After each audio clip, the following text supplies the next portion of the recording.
स्वागत है आप सभी का एक बार फिर से क्विक रिव्यू ऑफ एमसीक्यू। आज हम कंटिन्यूअसली हम लोग रिसर्च के एमसीक्यूज देख रहे हैं और जो प्रीवियस क्वेश्चंस हैं उन्हीं को हम यहाँ डिस्कस कर रहे हैं और साथ में हम लोग सुपरफिशियली उसका ओवरव्यू भी आपको दे रहे हैं ताकि कंसेप्ट आपके क्लियर होते चले रिसर्च के लिए। तो आइए हम लोग चलते हैं, आज के सेशन को स्टार्ट करते हैं और फटाफट से हम लोग इंपॉर्टेंट क्वेश्चंस को रिव्यू करते हैं फॉर रिसर्च।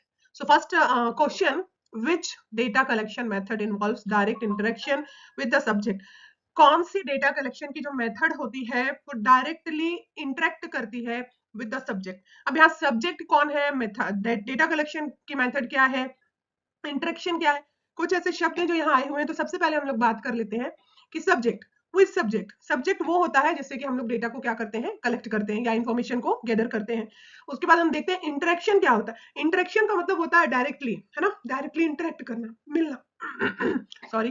फिर डेटा कलेक्शन, तो what is data collection? Data collection is a systematic process of collecting और गैदरिंग और मेजरिंग इंफॉर्मेशन, है ना, एनालाइज करना, कलेक्ट करना, गैदर करना। सबसे पहले हम क्या करते हैं, हम डेटा को या इंफॉर्मेशन को, डेटा क्या है, data is information, data information है और उस इंफॉर्मेशन को कलेक्ट करना, गैदर करना, इकट्ठा करना, फिर उसको क्या करना, मेजर करना, फिर उसको एनालाइज करना, जो इन्फॉर्मेशन है एक्यूरेटली, जो इन्फॉर्मेशन हमको मिली उसको एनालाइज करना, और जो भी हमको सोर्सेज है, कहां से मिलेगी हमको इन्फॉर्मेशन, हमको सोर्सेज से मिलेगा। हमारा सोर्स कौन होगा, यहाँ पर हमारा जो सोर्स होगा वो हमारा सब्जेक्ट या सैंपल होगा। ठीक है, तो this is about the question की क्वेश्चन। अब आपको समझ में आ गया है कि डेटा कलेक्शन की कौन सी मेथड होती है जिसमें जो रिसर्चर होता है वो डायरेक्टली इंटरेक्ट करता है, क्या किसके साथ में, सैंपल के साथ में या उसके साथ जिससे वो इन्फॉर्मेशन कलेक्ट कर रहा है, जिसको यहाँ पर क्वेश्चन में सब्जेक्ट बताया है। तो हम ऑप्शंस पे जल्दी जल्दी से नजर डालते हैं।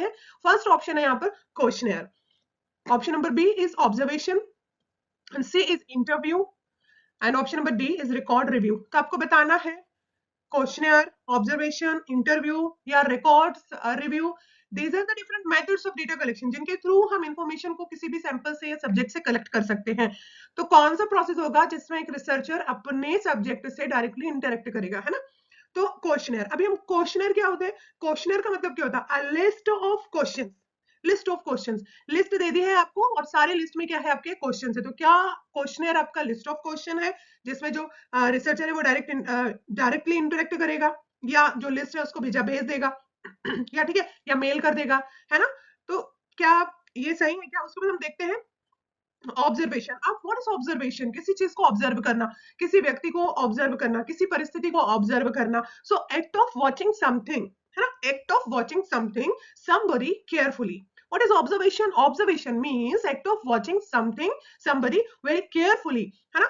डायरेक्ट आप वॉच कर सकते हो या तो फिर आप रिकॉर्ड को, रिकॉर्डिंग करके उसके बिहेवियर को, इंसिडेंट्स को लेकर आप ऑब्जर्व कर सकते हो। तो ऑब्जर्वेशन क्या है, ऑब्जर्वेशन एक एक्ट है जिसमें क्या होता है, किसी भी व्यक्ति को या परिस्थिति को क्या किया जाता है, केयरफुली ऑब्जर्व किया जाता है, देखा जाता है, इट इज ऑब्जर्वेशन।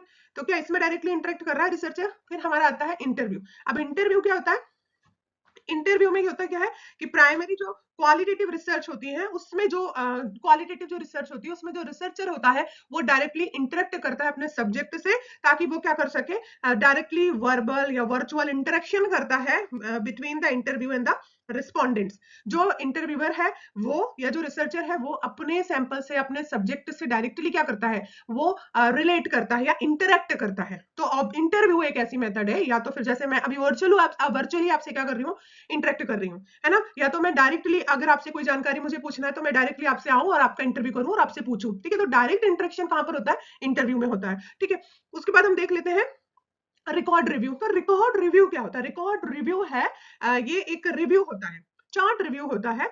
इसमें क्या होता है, रेट्रोस्पेसिफिक रिसर्च मेथड को यूज किया जाता है किस चीज के लिए, कलेक्ट द डेटा। अब रेट्रोस्पेसिफिक मेथड क्या है भाई, कलेक्ट डेटा का, डेटा को, इंफॉर्मेशन को गैदर करने के लिए रेट्रोस्पेसिफिक मेथड का मतलब होता है what are the existing documents, जो भी डॉक्यूमेंट्स हमारे पास पहले से मौजूद है, एग्जिस्टिंग है ना, पहले से हमने नहीं बनाए, पहले से जो कुछ भी हमारे पास है, जैसे कि मेडिकल रिकॉर्ड हो सकता है, केस नोट्स हो सकते हैं, डेटाबेसेस हो सकते हैं, ऑलरेडी इंफॉर्मेशन है और वो इंफॉर्मेशन को हमको क्या करना, रिव्यू करना। मतलब कोई इंफॉर्मेशन, कोई आंकड़े हमारे पास पहले से उपलब्ध हैं, उनका रिकॉर्ड हमारे पास है और उन रिकॉर्ड्स को हम रिव्यू करते हैं। तो ये होता है हमारा रिकॉर्ड रिव्यू। तो अब आप क्वेश्चनर जान गए, सेट ऑफ क्वेश्चन, ऑब्जर्वेशन, किसी भी चीज को, किसी भी परिस्थिति में इंसान को क्या करना, डायरेक्टली ऑब्जर्व करना या तो फिर रिकॉर्ड करके उसके बिहेवियर को ऑब्जर्व करना। इंटरव्यू में क्या होता है, वर्चुअली या तो फिजिकली डायरेक्ट इंटरेक्ट करना। और ये क्वांटिटेटिव जो रिसर्च होती है, हम यूज किया जाने वाला मेथड होता है। रिकॉर्ड रिव्यू, ऑलरेडी जो डेटा आपके पास है in the form of records, उस रिकॉर्ड्स को आप रिव्यू करेंगे। तो इसका जो करेक्ट आंसर जाएगा वो जाएगा इंटरव्यू, कि इसमें जो रिसर्चर है वो डायरेक्टली इंटरेक्ट करेगा अपने सब्जेक्ट के साथ। नेक्स्ट हम लोग मूव करते हैं सेकंड क्वेश्चन जो आज का हमारा है, a structured questionnaire mainly collects which type of data. तो क्वेश्चन को यहाँ पर समझने की जरूरत है कि स्ट्रक्चर्ड क्वेश्चनर, अभी हमने पढ़ा कि भाई क्वेश्चनर क्या होता है। क्वेश्चनर क्या है? Set of question. तो जहां पर बहुत सारे क्वेश्चंस का सेट बनता है हम उसको क्या बोलते हैं? क्वेश्चनर बोलते हैं। ठीक है, set of questionnaire, questions it's called questionnaire. तो जब हम किसी को क्वेश्चनर देते हैं, ढेर सारे क्वेश्चंस किसी टॉपिक के ऊपर में देते हैं, तो ये जो डाटा होता है ये किस टाइप का डेटा होता है ना, इसका जवाब हमको देना है। तो इसमें से ऑप्शन हम लोग देख लेते हैं। क्वालिटेटिव डेटा होता है, क्वांटिटेटिव डेटा होता है, नैरेटिव डेटा होता है, या केस डेटा होता है। ठीक है, तो क्वालिटेटिव डेटा का मतलब क्या होता है? जो हमको क्वालिटी वाइज जानकारी प्रदान करेगा, है ना, क्वालिटी की जानकारी प्रदान करेगा।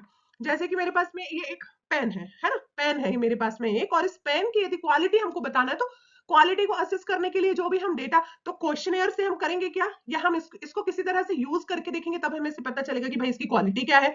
तो क्वालिटेटिव मतलब उसके बारे में, उसकी खूबियों के बारे में बताएगा, है ना, वो क्वालिटेटिव डेटा। क्वांटिटेटिव डेटा मतलब क्या होता है? जहां पे न्यूमेरिक्स आ जाते, जहां नंबर्स आ जाते। अब जैसे मेरे पास यहाँ पर क्या है, पेन है, और कितने हैं मेरे पास पेन? एक ये पेन है एक, और एक दूसरा ये पेन है, तो मेरे पास दो पेन है ना। अब दो पेन है तो दो पेन किस तरह के आप देख रहे हो, एक का कलर कुछ है, एक का कलर कुछ है ना। ठीक है, तो जहां पर जब हमको न्यूमेरिकल्स वैल्यूज मिलती हैं किसी चीज की, किसी भी चीज के बारे में, यदि हमको आंकड़े मिलते हैं जो नंबर के आधार पर होते हैं, संख्याओं के आधार पर होते हैं, हम उन्हें कहते हैं क्वांटिटेटिव डेटा। ठीक है, अब बात हम करते हैं नैरेटिव डेटा क्या होता है। तो भाई नैरेटिव डेटा क्या होता है? Based on narrative autobiographies. ठीक है, जैसे हिस्ट्री होती है, या क्वालिटेटिव डिस्क्रिप्टिव अकाउंट्स होते हैं, जैसे कि ऑलरेडी किसी का इंटरव्यू लिया गया, और जैसे हम लोग देखते हैं आजकल बहुत इंटरव्यू का समय है ना। आपकी अदालत हम लोग देखते हैं, जैसे हम लोग देखते हैं बहुत पॉपुलर है आपकी अदालत जो चलता है मिस्टर रजत शर्मा जी का।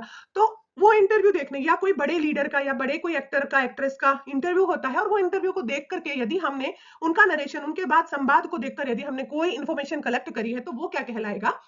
वो कहलाएगा नैरेटिव डेटा।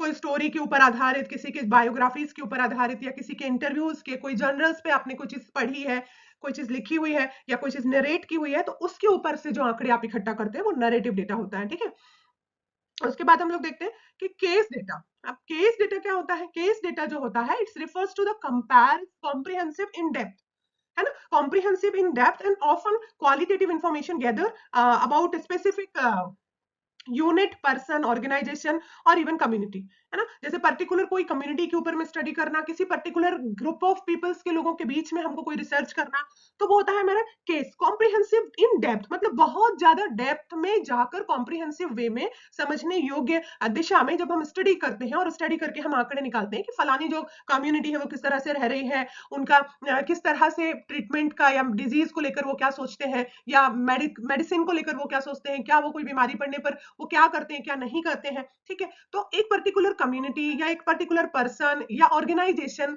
वो किस तरह से रिएक्ट करते हैं, या उनका एक पर्टिकुलर चीज को लेकर क्या पर्सपेक्टिव है। ठीक है, तो जब हम किसी चीज को कॉम्प्रिहेंसिव डेप्थ में जाकर स्टडी करते हैं, तो वो होता है हमारा केस डाटा। तो अब यहाँ पर क्वेश्चन हमसे पूछा गया है क्या, जब हम स्ट्रक्चर्ड क्वेश्चन जब हम करते हैं तो ये कौन सा डेटा हमको देता है। ठीक है, तो जब हमें किसी चीज के बारे में क्वांटिटेटिव, है ना, क्वांटिटेटिव डेटा इकट्ठा करना होता है, किसी चीज की हमको क्वांटिटी पता करना है, तो उसके लिए हम लोग क्या करते हैं? स्ट्रक्चर्ड क्वेश्चंस को बनाते हैं, सेट ऑफ क्वेश्चंस बनाते हैं। जैसे फॉर एग्जांपल मैं यहाँ पर आपको देती हूँ कि हमको बायोमेडिकल वेस्ट, जो हमारा बीएमडब्ल्यू है, उसका नॉलेज हमको असेस करना है, हमारे आसपास में जो अस्पतालों में काम करने वाली नर्सेज हैं उनके ऊपर में। ठीक है, तो हम यहाँ पर क्या करेंगे? हम क्वेश्चनर तैयार करेंगे। अब क्वेश्चनर कैसे तैयार करेंगे? हम जो बायोमेडिकल वेस्ट है मैनेजमेंट है, उसका पूरा ए टू जी शुरू से लेके लास्ट तक हम क्या करेंगे? डिफरेंट क्वेश्चंस हम लोग अराइज करेंगे, इंट्रोडक्शन से लेके हम लोग लास्ट तक जो भी इंपॉर्टेंट पॉइंट है हम छोड़ेंगे नहीं, सब चीज का हम एक क्वेश्चंस बनाएंगे, डिफरेंट डिफरेंट क्वेश्चंस हम सेट करेंगे। डेफिनेशन से हम लोग अलग ले सकते हैं, कलर कोडिंग से हम लोग अलग ले सकते हैं। ठीक है, तो ये हो जाएगा, और इससे हमको क्या मिल जाएगा? क्वांटिटेटिव डेटा मिल जाएगा, मतलब संख्याओं के आधार पर हमको जानकारी मिल जाएगी। ठीक है, तो जब भी हम स्ट्रक्चर क्वेश्चन बनाते हैं तो ये जो डेटा होता है हमको क्वांटिटेटिव जानकारियां उपलब्ध कराता है। तो उसका जो सही जवाब हमारा जाएगा वो जाएगा option number B, quantitative data में जो डेटा हम कलेक्ट करते हैं वो किसके थ्रू करते हैं, इसको टूल क्या है इसका, तो ये हमारा कहलाएगा स्ट्रक्चर्ड क्वेश्चंस। ठीक है, अब हम लोग जल्दी से चलते हैं next question number 3। Observation where the researcher does not participate is called. इसका मतलब ये है कि ऑब्जर्वेशन मैंने आपको बताया कि किसी चीज को बहुत ही बारीकी से किसी चीज को देखना या उसकी जांच पड़ताल करना, डायरेक्टली या इनडायरेक्टली, है ना, तो वो होता है observation. Observation where researcher does not participate is called, मतलब ऐसा ऑब्जर्वेशन जहां पर जो आपका जो रिसर्चर है वो क्या नहीं करेगा, वो पार्टिसिपेट नहीं करेगा। ठीक है, तो ऑब्जर्वेशन मैंने आपको बताया था, एक बार फिर से मैं आपको बता देती हूँ कि ऑब्जर्वेशन एक सिस्टमैटिक फर्स्ट हैंड मेथड है जिसमें कि जो भी जानकारियां होती हैं या जो भी इंफॉर्मेशन होती है वो गैदर कर सकते हैं। किस किस तरह से कर सकते हैं, बाय वॉचिंग, बाय रिकॉर्डिंग और by analysing behaviour, events, physical characteristics in their natural settings, है ना, किसी की भी व्यक्ति के फिजिकल कैरेक्टरिस्टिक्स को, उसके बिहेवियर को हम एनालाइज कर सकते हैं उसकी नेचुरल सेटिंग में। यानी कि फॉर एग्जाम्पल दो बच्चों की लड़ाई हो जाती है, ठीक है, कैमरा लगा हुआ है स्कूल में, या किस तरह से बच्चे रिएक्ट कर रहे हैं, ठीक है, या जैसे हमको अगर नर्सिंग के सिनेरियो में हम बात करें तो हमने देखा डायरेक्टली हम ऑब्जर्व नहीं कर रहे हैं, ये डायरेक्टली भी हम कर रहे हैं। यदि आप राउंड पे गए हो एज ए नर्सिंग ट्यूटर, आप राउंड पे गए हो, स्टूडेंट आपका कैजुअलिटी में काम कर रहा है और आपने उसको देखा कि जब कोई एक्सीडेंट का ट्रॉमा का पेशेंट आता है तो वो कैसे रिएक्ट करता है, ठीक है, तो ये होता है भाई ऑब्जर्वेशन, है ना, डायरेक्टली या इनडायरेक्टली आप ऑब्जर्व करते हो, जिससे नेचुरल सेटिंग में जो व्यक्ति जहां पर है वहां उसी को उसी की सेटिंग में ऑब्जर्व करना ऑब्जर्वेशन होता है। ठीक है, उसके बिहेवियर को, उसकी उसकी एक्टिविटी को आप या तो रिकॉर्ड हो गई है तो रिकॉर्ड करके आप देख सकते हो। ठीक है, तो this is about the observation. तो हम लोग यहाँ पर देख लेते हैं ऑप्शन क्या क्या दिए हुए हैं। तो पहला है participant observation, non participant observation, controlled observation और फोकस्ड ऑब्जर्वेशन। तो सबसे पहले हम लोग इन चारों ऑब्जर्वेशंस के बारे में जल्दी से चर्चा कर लेते हैं। तो पहला जो ऑब्जर्वेशन है हमने देख लिया कि ऑब्जर्वेशन क्या होता है, हमारा क्लियर है। दूसरा हम लोग देखते हैं कि पार्टिसिपेंट ऑब्जर्वेशन क्या होता है। तो पार्टिसिपेंट ऑब्जर्वेशन में क्या होता है, पार्टिसिपेट का मतलब ही क्या होता है कि व्यक्तिगत रूप से हमको क्या करना, अपनी उपस्थिति देना, वहां पर पार्टिसिपेट करना, है ना। तो researcher fully engage in community और setting today activity for assessment. इसमें क्या होता है कि जो रिसर्चर होता है वो फुल्ली क्या होता है, एंगेज्ड होता है। जो भी उसका रिसर्च सेटिंग है वो वहां पर डेली उनकी डे एक्टिविटीज में इन्वॉल्व रहेगा। पार्टिसिपेंट ऑब्जर्वेशन, ठीक है, वो रहेगा, हर दिन देखेगा कि किस तरह से रिएक्ट करते हैं, कैसे करते हैं, कौन करते हैं। This is comes under the participant observation. Next, non participant observation. तो नॉन पार्टिसिपेंट ऑब्जर्वेशन में ही क्या है कि does not participate directly. Researcher does not participate directly, वो डायरेक्टली पार्टिसिपेट नहीं करेगा। नॉन लगा हुआ है मतलब वो डायरेक्टली पार्टिसिपेट नहीं करेगा। ठीक है, अब वो क्या करेगा, वो इंटरेक्ट नहीं करेगा, उनके नेचुरल सेटिंग में उनको इंटरेक्ट नहीं करेगा, लेकिन वो उनको ऑब्जर्व करेगा। कैसे ऑब्जर्व करेगा, विदाउट इंटरफेयरिंग देम। ठीक है, बिना उनको इंटरफेयर करे उनकी एक्टिविटीज में वो क्या उनको देख लेगा, ऑब्जर्व कर लेगा, या तो हिडन कैमरास के थ्रू कर लेगा या तो दूर से ही उनको देख करके कर लेगा, पर डायरेक्ट वहां पे नहीं रहेगा। तो ये आएगा आपका non participant observation. Controlled observation. अब कंट्रोल्ड ऑब्जर्वेशन का मतलब क्या होता है कि जो रिसर्चर है, research method where observation, a research method where observation often in a laboratory setting manipulate specific variables। controlled का मतलब ही होता है कि भाई कोई भी चीज आप अंडर कंट्रोल्ड जब करते हैं तो वो कंट्रोल्ड ऑब्जर्वेशन होता है, कि किसी भी ऐसी स्पेसिफिक सेटिंग में जहां पर आप जो वेरिएबल्स हैं आपके वेरिएबल्स को मैनिपुलेट करें, और उसके बाद जैसे कि लैबोरेटरीज में हम करते हैं, ठीक है, जो लैब्स होते हैं, प्रयोगशाला में जो होने वाले ऑब्जर्वेशन है। कंट्रोल सेटिंग, जैसे कि कोई स्टैंडर्डाइज कंडीशन आपने दे दी है, उसके ऊपर में आपको स्टडी करना है। फॉर एग्जाम्पल क्या होता है, जैसे हम लोग अभी स्किल्ड प्रोसीजर कर रहे हैं, हम लोग स्किल लैब को ज्यादा हम लोग क्या कर रहे हैं, एम्फसाइज कर रहे हैं। तो इसमें क्या होता है, इसमें क्या होता है कि हमने बच्चों को सारी चीजें दे दी है और हमने उनको क्या कर दिया, सिनेरियो बेस, हमने सिनेरियो दे दिया है। अब वो क्या करेंगे, वो कंट्रोल्ड सिचुएशन में क्या करेंगे और हमको जब हम वो चीज ऑब्जर्व करेंगे तो वो कंट्रोल्ड ऑब्जर्वेशन कहलाएगा। ठीक है, फिर आता है आपका फोकस्ड ऑब्जर्वेशन। फोकस्ड ऑब्जर्वेशन क्या है, तो भाई focused observation structured focus goal oriented assessment होता है, जहां पर जो ऑब्जर्वर होता है वो क्या करता है, कॉन्सेंट्रेट करता है स्पेसिफिक बिहेवियर और स्किल पर, एक पर्टिकुलर स्पेसिफिक बिहेवियर और स्किल पर क्या करता है, फोकस्ड करता है। ठीक है, कोई एक पर्टिकुलर स्किल आपको देखनी है, जैसे आपने पीपीएच दे दिया है सिनेरियो में, और पीपीएच का मैनेजमेंट आपको असेस करना है। तो जो आपका फैसिलिटेटर है वो सिनेरियो में जब असेस करेगा तो भाई आपका रोल क्या था, आपने कैसे काम किया, क्या आप स्टूडेंट नर्स थे, क्या आप वहां पर इंचार्ज नर्स थे। तो पीपीएच का जब केस आएगा तो आपको पीपीएच को मैनेज करने का स्किल क्या है, तो किसी पर्टिकुलर स्पेसिफिक स्किल को ऑब्जर्व करना, उसी पर फोकस रहना, it is the meaning of focused observation. तो आई होप ये पूरे ऑब्जर्वेशन के जो अलग अलग मेथड्स हैं जो रिसर्च के पर्सपेक्टिव से बहुत इंपॉर्टेंट है आपको क्लियर होंगे। Participant observation, directly researcher participate करेगा। Non participant observation, researcher participate नहीं करेगा, ठीक है, डायरेक्टली नहीं करेगा। कंट्रोल्ड ऑब्जर्वेशन, कंट्रोल्ड सिचुएशन में, जैसे लैब्स वगैरह में होता है। फोकस्ड ऑब्जर्वेशन, पर्टिकुलर कोई एक स्किल पे फोकस होगा और उसमें आपको आपकी कॉम्पिटेंसी को वो चेक करने के लिए क्या करेगा, फोकस्ड होकर के ऑब्जर्व करेगा। तो सही आंसर इसका आ जाएगा, जहां पर जो पार्टिसिपेंट होता है, मतलब नहीं पार्टिसिपेट करता है रिसर्चर, उसको हम बोलते हैं नॉन पार्टिसिपेंट ऑब्जर्वेशन।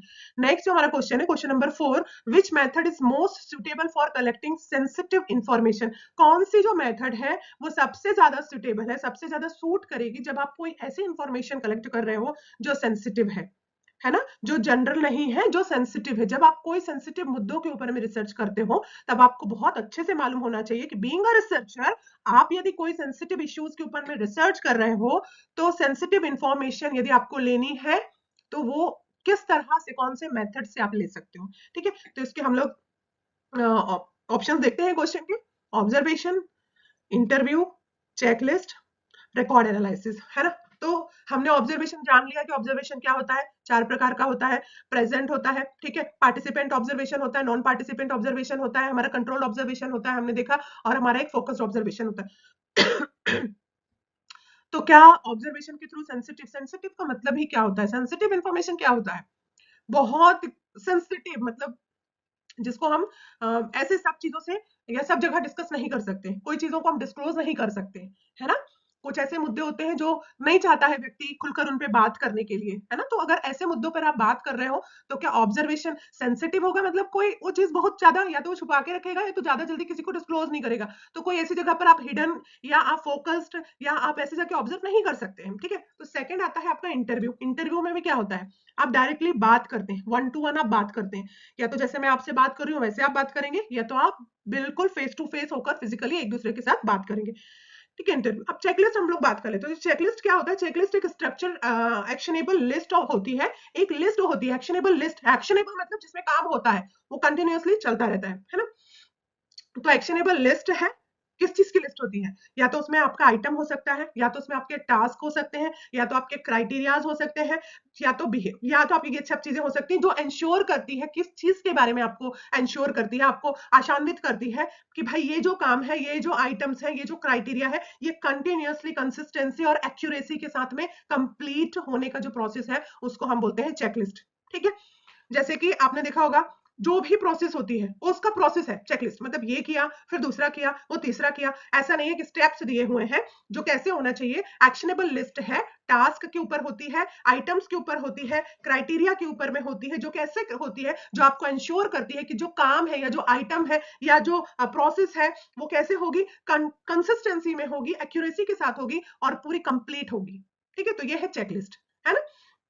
फिर उसके बाद आपका आता है आपका रिकॉर्ड एनालिसिस। तो रिकॉर्ड एनालिसिस पहले से जो डेटा आपके पास ऑलरेडी है, जो रिकॉर्ड्स है, जो रिपोर्ट्स है, उसको आपको एनालाइज करना। तो भैया आप बताओ अब इसमें कि सेंसिटिव इंफॉर्मेशन, अगर मुझे आपसे कुछ सेंसिटिव बातें करनी है या मुझे उन पहलुओं पर इंफॉर्मेशन चाहिए है जो बिल्कुल जनरल नहीं है, या हम ऐसे ही नहीं ले सकते, तो उसके लिए मुझे क्या करना पड़ेगा, मुझे आपके साथ में कनेक्ट होना पड़ेगा, ठीक है। और वो कनेक्शन मैं किससे डेवलप कर पाऊंगी, प्रॉपर इंटरव्यू से डेवलप कर पाऊंगी। जो इंटरव्यू की फेजेस हैं, कैसे शुरू करना है, कैसे मुझे बातें लेना है, कैसे खत्म करना है। तो सेंसिटिव इंफॉर्मेशन जब हमको चाहिए होता है, तो उसके लिए हम सुटेबल जो प्रोसेस है या जो मेथड है, it will be interview. Next है question number 5, data collected from hospital record is known as. यदि आपको जो डेटा कलेक्ट करना है वो हॉस्पिटल के रिकॉर्ड से करना है, तो वो क्या कहलाएगा, primary data, experimental data, secondary data और सर्वे डेटा। तो जो डेटा आपको हॉस्पिटल रिकॉर्ड से मिलेगा वो कौन सा डेटा होगा? सॉरी। प्राइमरी डेटा क्या होता है, raw first hand data, first hand information collected directly from original source. ऐसी इंफॉर्मेशन जो डायरेक्टली फर्स्ट हैंड इंफॉर्मेशन किसको कहते हैं, इसको प्राइमरी डेटा को, जिसको आप डायरेक्टली, जो सोर्स होता है आपको, जो प्रोवाइडर होता है, जहां से आपको जानकारी मिलनी है। जैसे यदि आपको जानकारी मुझसे चाहिए, मेरे बारे में चाहिए, मेरे प्रोफेशन के बारे में चाहिए, तो आप डायरेक्टली मुझसे पूछोगे, या मुझे आपसे चाहिए तो मैं आपसे डायरेक्टली इंफॉर्मेशन लूंगी, है ना। तो ये क्या होती है, ये होता है हमारा प्राइमरी डेटा, जो जानकारी हमको फर्स्ट हैंड मिलती है, जो सोर्स है, जो ओरिजिनल सोर्स है, जो जानकारी का स्रोत है, वहां से खुद जाना और खुद जाकर के जानकारी को कलेक्ट करना, it is called primary data. Next, secondary data. What is secondary data? Secondary data just opposite of the primary data. Information previously collected by others such as government agencies, है ना, other researchers, that data reused for new research project.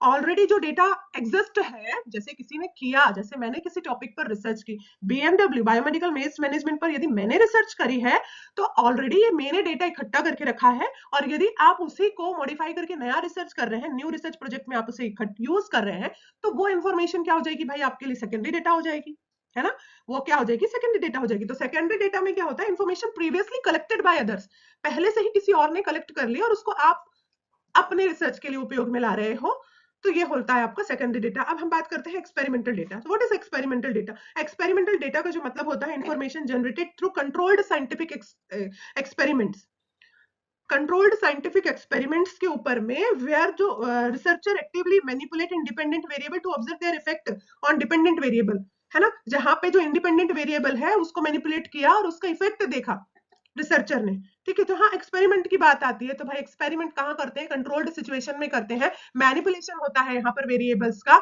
जो independent variables होते हैं उनको manipulate किया जाता है ताकि जो डिपेंडेंट वेरिएबल होते हैं उनकी जानकारी हमको मिल सके कि कॉज का इफेक्ट क्या आएगा।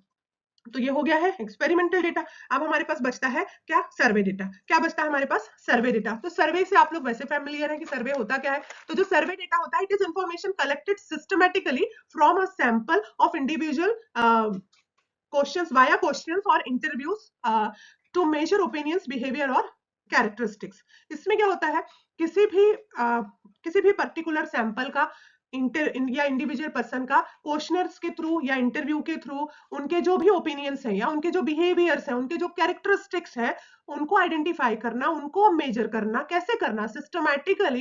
ये एक प्रोसेस है जिसमें एक सैंपल से उसके बिहेवियर के बारे में, उसके कैरेक्टरिस्टिक्स के बारे में, उसके ओपिनियन के बारे में यदि हम जानकारी इकट्ठा करते हैं तो ये कहलाता है हमारा सर्वे, ठीक है। तो हम लोग देख लेते हैं कि हॉस्पिटल के रिकॉर्ड से यदि हमें डेटा मिलता है तो वो कौन सा डेटा होगा।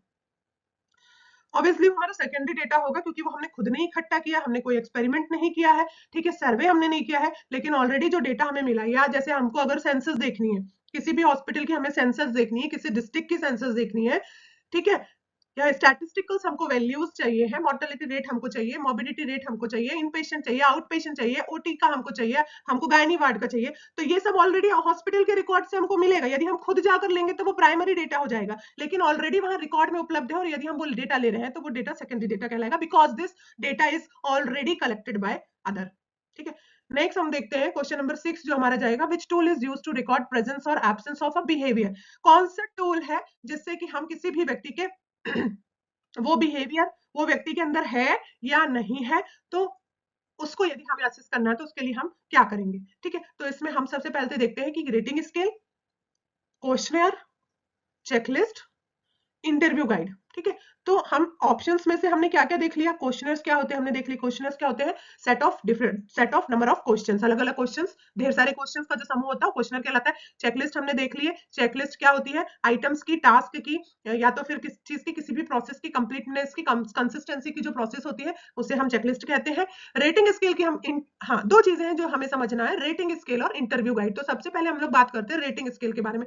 तो रेटिंग स्केल क्या है, रेटिंग स्केल है ना, ये एक स्केल है, it is a type of scale. किस तरह का स्केल है, it is a close ended survey tool. किस तरह का टूल है ये, क्लोज एंडेड सर्वे टूल है, जो कि उपयोग में लाया जाता है जब हमें किसी व्यक्ति का एटीट्यूड चेक करना है, उसका बिहेवियर चेक करना है, हमें उसका परफॉर्मेंस चेक करना है, क्वांटिटेटिव वैल्यूज हमें चाहिए, क्वालिटेटिव एट्रीब्यूट्स की। देखिए क्वालिटेटिव एट्रीब्यूट्स क्या होता है, क्वालिटेटिव एट्रीब्यूट्स क्या होता है, तो क्वालिटेटिव एट्रीब्यूट्स होता है हमारा बिहेवियर, हमारा एटीट्यूड, हमारी परफॉर्मेंस। कोई भी काम को यदि मैं आपको पढ़ा रही हूँ तो यहाँ पर आप क्या कर रहे हैं, यहाँ पर आप मुझसे पढ़ रहे हैं, लेकिन पढ़ क्यों रहे हैं, क्योंकि आप क्वालिटी देख करके पढ़ रहे हैं कि क्या ये टीचर के अंदर वो क्वालिटी है, ये क्षमता है नहीं है कि ये पढ़ा पाए या नहीं पढ़ा पाए, ठीक है। तो हमारे क्वालिटेटिव जो एट्रीब्यूट्स होते हैं, एक व्यक्ति के जो क्वालिटेटिव एट्रीब्यूट होते हैं, वो उसका बिहेवियर होता है, वो उसका एटीट्यूड होता है, वो उसका परफॉर्मेंस होता है, ठीक है। जो क्वालिटेटिव एट्रीब्यूट को यदि आपको क्वांटिटेटिव फॉर्म में कलेक्ट करना है, मेरा एटीट्यूड पॉजिटिव है, नेगेटिव है या न्यूट्रल है, इसके बारे में यदि आपको जानकारी लेना है तो आप रेटिंग स्केल बनाएंगे, और इन रेटिंग स्केल्स को आप नंबर देंगे, न्यूमेरिकल्स वैल्यूज देंगे, और मेरे क्वालिटेटिव एट्रीब्यूट को आप क्वांटिटी वाइज क्या करेंगे, असेस करेंगे। मैं अच्छा पढ़ा रही हूँ, मैं एवरेज पढ़ा रही हूँ, या मैं बहुत बुरा पढ़ा रही हूँ। ठीक है, अच्छा पढ़ा रही हूँ तो आप मुझे कितने नंबर देंगे? आप मुझे नंबर देंगे 30 में से 50। ठीक है, यदि मैं एवरेज पढ़ा रही हूँ तो आप मुझे इससे 20 के नंबर दे देंगे। यदि मैं पुअर पढ़ा रही हूँ, मेरा टीचिंग एबिलिटी जो है बहुत पुअर है, तो आप मुझे 0 में से 10 देंगे। रेस्ट ऑफ जो 20 का आपका बचता है, 20 से 30 तक की जो संख्या बचती है वो आप एवरेज में डाल देंगे। ठीक है, तो आप मुझे प्रॉपर क्या करेंगे? आप मुझे जज करेंगे, रेटिंग स्केल के माध्यम से आप मुझे जज करेंगे। ठीक है, तो मेरे क्वालिटेटिव एट्रीब्यूट को जब आप न्यूमेरिकल वैल्यूज से जज करेंगे तो आपको क्वांटिटेटिव क्या मिल जाएगी? वैल्यू मिल जाएगी। तो जब हमें किसी भी व्यक्ति के क्वालिटेटिव एट्रीब्यूट को क्वांटिटेटिवली हमको वैल्यू असेस करना है तो हम रेटिंग स्केल का उपयोग करेंगे, है ना? तो रेटिंग स्केल यहां समझ में आया? ये क्या है? ये क्लोज एंडेड सर्वे टूल है जो कि यूज किया जाता है एटीट्यूड को, बिहेवियर को और परफॉर्मेंस को असेस करने के लिए। किसी भी व्यक्ति के क्वालिटेटिव एट्रीब्यूट को क्वांटिटेटिव वैल्यू के थ्रू असेस करना है तो आप स्केल्स को यूज करेंगे, रेटिंग स्केल। रेटिंग स्केल के अलग अलग टाइप है, मैं आपको डिटेल में इनको पढ़ा दूंगी। Likert scale, numerical rating scale, graphic rating scale, descriptive rating scale. मैं एक कंसाइज वे में आपका रेटिंग स्केल का टॉपिक डाल दूंगी। ठीक है, इंटरव्यू गाइड। अब इंटरव्यू गाइड क्या होती है भाई? इंटरव्यू गाइड ये होती है कि जो इंटरव्यू का जो प्रोसेस होता है, इंटरव्यू का प्रोसेस होता है वो स्मूथ चले, डिस्ट्रैक्शन ना हो इंटरव्यूअर के लिए। जो मैं अगर आपका इंटरव्यू ले रही हूं तो यदि जो चीजें मुझे आपको उससे पूछनी है, यदि मुझे पर्टिकुलर टाइम में इंट्रोडक्शन शुरू करना है, एक आपका इंट्रोडक्शन फेज लेना है, फिर आपसे मुझे खत्म कहाँ करना है, क्या क्या क्वेश्चन पूछना है, तो इंटरव्यू जो गाइड होती है वो जो इंटरव्यूअर होता है, जो रिसर्चर होता है, उसको हेल्प करने के लिए की जाने वाली एक गाइड है। तो ये इंटरव्यू गाइड है। अब आपको ये बताना है कि कौन से टूल से हम किसी भी व्यक्ति के अंदर कोई पर्टिकुलर बिहेवियर प्रेजेंट है या एब्सेंट है, यदि हमें उसकी जानकारी लेनी है तो हम कैसे ले सकते हैं? बिल्कुल, हम रेटिंग स्केल की मदद से उसकी बिहेवियर का वो प्रेजेंस है या नहीं है जानकारी ले सकते हैं। नेक्स्ट क्वेश्चन पे हम लोग जाएंगे, question number 7। Likert scale is mainly used to measure. अब लिकर्ट स्केल हमने अभी देख लिया होता क्या है। ठीक है, लिकर्ट स्केल से हम कंफ्यूज बिल्कुल मत होइएगा। लिकर्ट स्केल है जो कंसिस्टेंसी को बताती है, एक्यूरेसी को बताती है। ठीक है, रेटिंग स्केल आपका एटीट्यूड, बिहेवियर, आपके क्वालिटेटिव एट्रीब्यूट्स को क्वांटिटेटिव वैल्यूज में कन्वर्ट करके बताती है। तो लिकर्ट स्केल से हम किसी व्यक्ति के नॉलेज को असेस कर सकते हैं, एटीट्यूड को असेस कर सकते हैं, स्किल को असेस कर सकते हैं, प्रैक्टिस को असेस कर सकते हैं। तो हमको मालूम है भाई नॉलेज क्या होता है। नॉलेज क्या होता है? नॉलेज है हमारा ज्ञान, information, understanding and skills that you have gain through your learning experience. जो कुछ आपने सीखा है, आप नर्सिंग कर रहे हो, आपने जीएनएम किया, आपने बीएससी किया, आप एमएससी कर रहे हो, आप पीएचडी कर रहे हो, तो आपके लर्निंग एक्सपीरियंस में आपने जो कुछ गेन किया है वो आपका क्या है? वो आपका ज्ञान है, वो आपका नॉलेज है। तो लिकर्ट स्केल से हम नॉलेज असेस कर सकते हैं क्या? फिर आता है बात एटीट्यूड। तो एटीट्यूड क्या है? The way of think, behave और फील। किसी भी चीज को आप किस तरह से उसके बारे में आप सोचते हैं, उसके बारे में आप बिहेव करते हैं, है ना, और महसूस करते हैं। कोई भी चीज आप ले लो, हैंड वॉशिंग को लेकर आपको क्या एटीट्यूड है ना? तो आप उसके हैंड वॉशिंग के बारे में आप नहीं भाई जरूरी है, नहीं उतना जरूरी नहीं है, हाँ कर तो सकते हैं। तो ये आपको क्या है? ये आपका थिंकिंग है, आपका बिहेवियर और आप feel for a particular topic, this is attitude. तो क्या एटीट्यूड चेक कर सकते हो आप? एटीट्यूड आपका क्या है? आपका क्वालिटेटिव एट्रीब्यूट है, एट्रीब्यूट एटीट्यूड। स्किल, अब स्किल क्या है?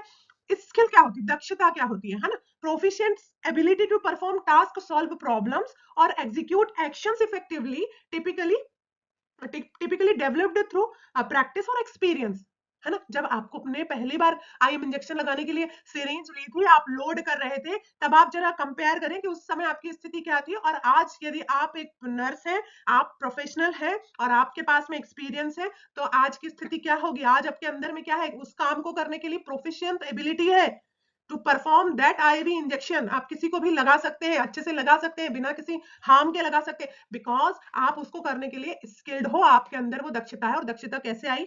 दक्षता आई आपकी प्रैक्टिस करने से, आपके डेली डेली प्रैक्टिस करने से, आपके एक्सपीरियंस से। तो दिस इज स्किल।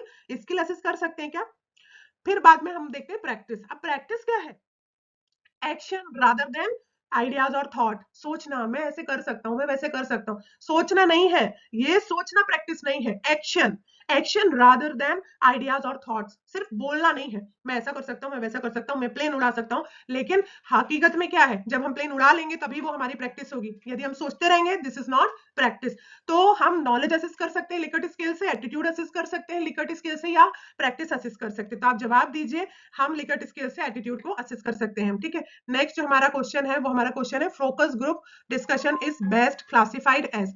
फोकस जो ग्रुप है उसमें जो डिस्कशन है उसको हम किस तरह से क्या कर सकते हैं? क्लासिफाई कर सकते हैं। तो क्वांटिटेटिव मेथड से हम कर सकते हैं, क्वांटिटेटिव जिसमें हम क्वांटिटेटिव वे में डेटा कलेक्ट करते हैं, एक्सपेरिमेंटल मेथड से हम कर सकते हैं, क्वालिटेटिव मेथड से हम कर सकते हैं, या स्टैटिस्टिकल मेथड से हम कर सकते हैं।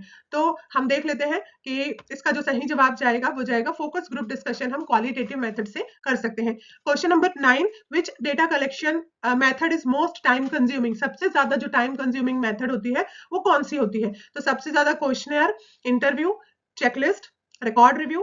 तो आप बताइए कि सबसे ज्यादा टाइम किसमें लगेगा? सबसे ज्यादा टाइम लगेगा, आपको क्वेश्चनर दे दे, क्वेश्चन दे देंगे आप, वो पढ़ पढ़ के आपको कलेक्ट करके आपको दे देगा, आपको मेल कर देगा, आपने गूगल फॉर्म बना दिया वो आपको फिल करके आपको वापस कर देगा। टाइम किसमें लग रहा है? चेकलिस्ट दे दिए, चेकलिस्ट में वो टिक लगाते जाएगा और आपको वापस मिल जाएगा। रिकॉर्ड रिव्यू, आपके पास ऑलरेडी रिकॉर्ड है, आप डेटा कलेक्ट कर लोगे।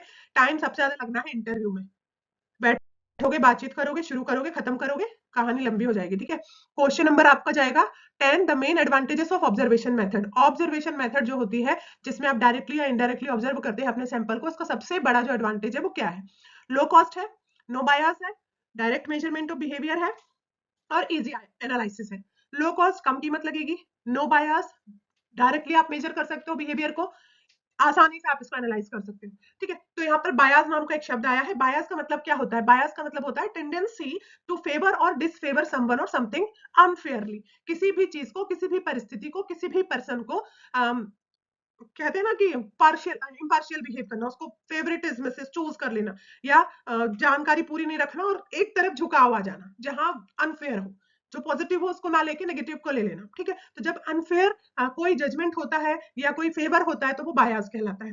तो सबसे मेन एडवांटेजेस होता है जो आपको ऑब्जर्वेशन मेथड का होता है वो होता है आपका डायरेक्ट मेजरमेंट ऑफ बिहेव। आप डायरेक्टली क्या कर सकते हैं? बिहेवियर को मेजर कर सकते हैं। ऐसा नहीं कि इसने बोला, उसके बोलने से आप डायरेक्टली या तो खुद खड़े रहकर करोगे, या तो उस परिस्थिति को रिकॉर्ड आपको कहीं मिलेगा तो आप उसको डायरेक्टली उस पर्टिकुलर सेटिंग में उस व्यक्ति के जो बिहेवियर था उसको आप क्या करोगे? ऑब्जर्व करोगे। So this is about all 10 questions, research based जो क्वेश्चन थे। और मुझे आशा है कि आपको समझ में आया होगा। आपको कोई डाउट है यहाँ पर तो आप उसे जरूर पूछें, क्लियर करें, और बताएं कि रिसर्च में आप कौन से और टॉपिक को पढ़ना चाहते हैं। तो हमारे चैनल के साथ आप कंटिन्यूअसली कनेक्ट रहें, हम और भी चीजों को आपके साथ लेकर आएंगे। तो लाइक करें, सब्सक्राइब करें और शेयर भी करें। Thank you.